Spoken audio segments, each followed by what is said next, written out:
Well, it was a late-night statement released by the White House confirming that Turkey will be going ahead with this planned operation in northeast Syria. But they also said that the US armed forces won't be in the area. They will no longer be in the immediate area of northeast Syria. They went on to point the finger at some European nations, such as Germany and France, saying that many of these captured ISIS fighters came from there. The US statement saying that European countries refused to take them back, so the US taxpayer will no longer be paying for US forces to be in that vicinity. But let's just take a look at this region where this is all planned to take place, because in the northeast part of Syria we have groups like the YPG or the SDF, and they have been Kurdish forces fighting against ISIS. But over that border in Turkey, in this region, we've had groups like the PKK.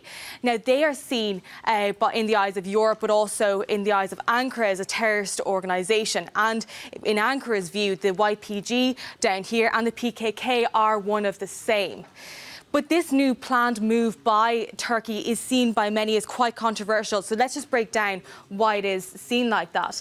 Well, we have many pointing to the fact that this could prompt Kurdish forces to move up north. That's because down in south and other regions of Syria, the SDF have been fighting against ISIS. Many view that this could be a vacuum then left for ISIS to fill in that space. But then moving into these camps that have suspected ISIS members within them, many pointing, saying that this could be an escape route if Turkey is given authority over that region, that perhaps these ISIS members could be escaped because of the amount of camps that are there. But also many pointing to the fate of US allies.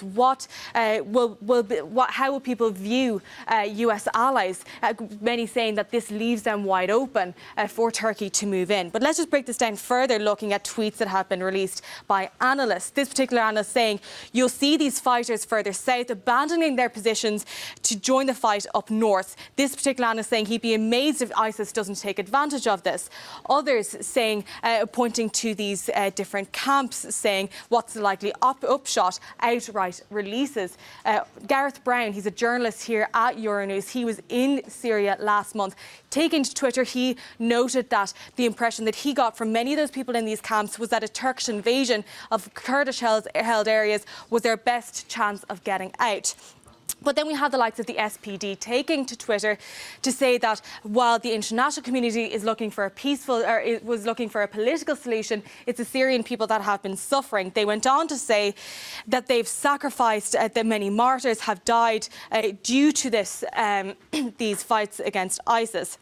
Now, we have people of particular note that have been commenting in recent days, the likes of Brett McGurk. He resigned as US envoy, citing the US troops leaving Syria. He took to Twitter earlier on to say a Turkish attack will increase the risks of our people, fracture the SDF and enable ISIS resurgence. So what's significant, it really is quite a significant move by Turkey here.